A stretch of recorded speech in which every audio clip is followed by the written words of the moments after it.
spectacular view here of Mount McKinley and some of these other peaks. See, it's getting more and more cloudy by the hour.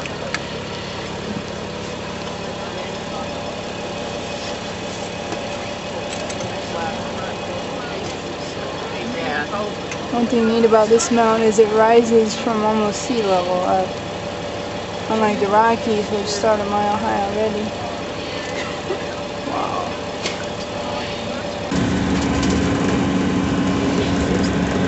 There's the bear right there. If you can get a picture of the bear. Look out the window, stay there. The bear sticks out as just something white down there. How well we can see it. There's a mountain in the distance. Ah! There's a bear and cub.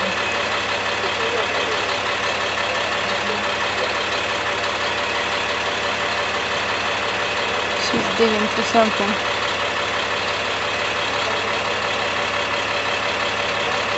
Now, see, that bear would probably be real nice if it was at 100 feet off the road. Yeah. That's great. There's the mountain. Some of the other mountains in the Alaska range. Yeah. Take your quick shots. There's another bear. Where is he? Little boy now. Get there, look at him. I think the bear's about ready to go over the mountain. Oops, I lost.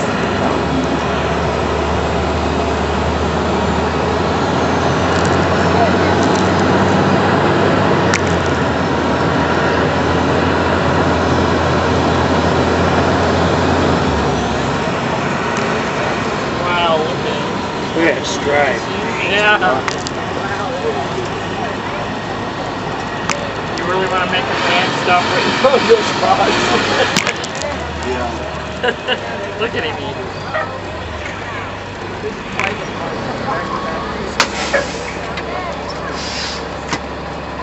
Oh, here he comes toward us.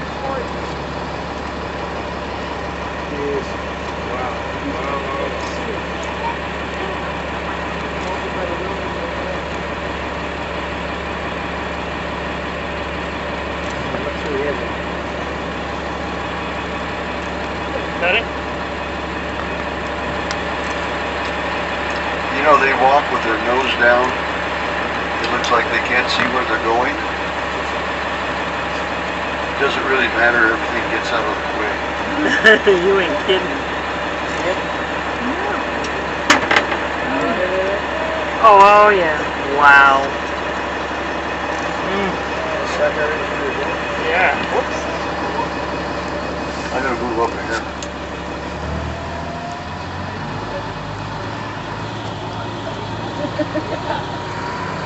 Maybe he's going for a drink.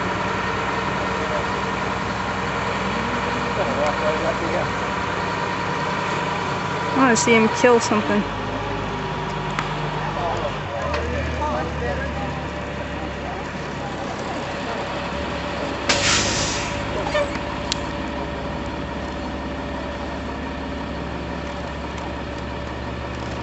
Oh, that's a beautiful thing. It's beautiful.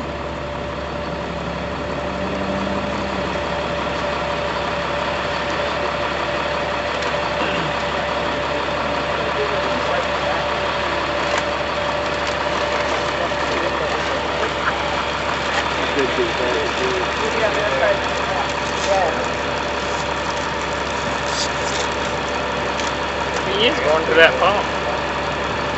I bet you won't get a drink there. Why? I don't know, I've never seen one big on that bottom yet. It is probably light.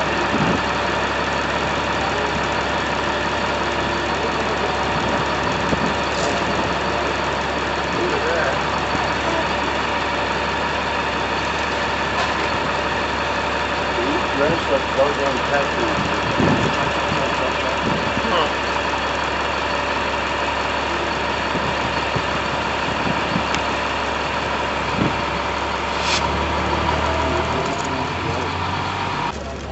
got 3 bears. Oh boy, it's hard for me to... Okay, one's there. Younger one. Yeah, I got it. Look at him running. It's one of the little ones. See, the cub realizes that he's getting too far from the mom. There's the mom.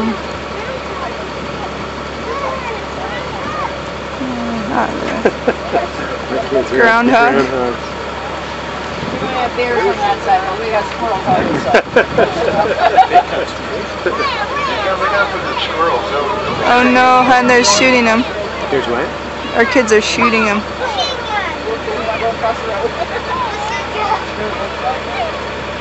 know, those bears, they think those ground squirrels are candy. Oh. They'll work their tail off together. In a hurry to get nowhere. Okay, guys, we gotta go. A coat. So my Tundra Super Plant Kid, if you get hot, you can take this off, and it's so official. You get to be Ranger Melissa Here, for the next Enoch. 20 minutes. Here, give me this coat and you can wear that Yeah, one. maybe that's a better There you idea. go. It's kind of warm out. Just like a junior ranger. That's it. There we go. That's love. Yeah, so long you have gloves. You can pick up a paycheck too. There we go. I think we just got paid. So the code represents the ability of these plants to be able to grow in really cold temperatures. In fact, their shoots can grow at 27 to 36 degrees Fahrenheit. I would probably have 3 layers, if not 4 or 5 on in those temperatures. So they have that ability to grow in really cool temperatures. Now think of temperate, milder climates. Would plants be able to grow in those temperatures? So they're adapted to that. So think of them having a winter coat. I heard somebody say before about low growing. And if you take a look at a plant or a group of plants nearby, you notice how the leaves, especially with these mountain avens, they kind of overlap. So they're creating their own microclimate to keep that warmth in. Growing low, growing in clumps is going to help. Sometimes you see these kind of round plant growths. It's completely comprised of plants.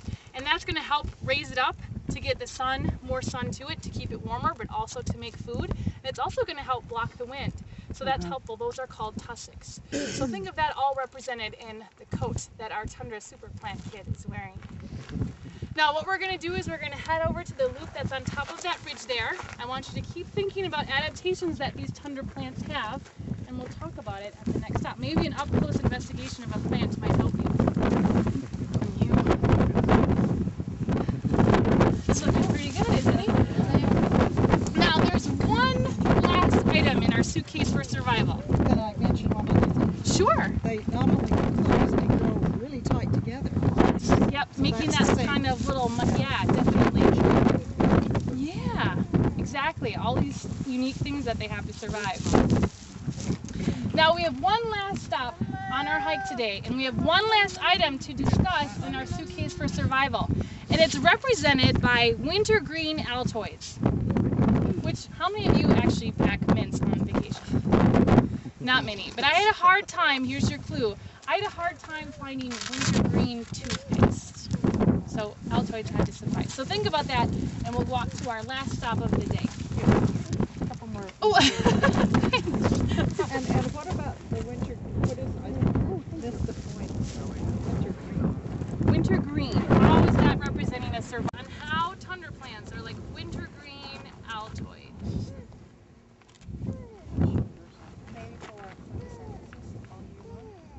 Okay, yep, that's a good guess.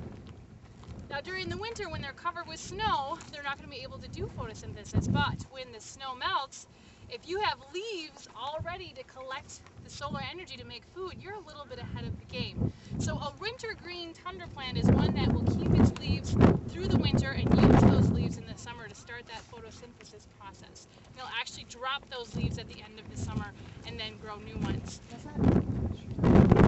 It might.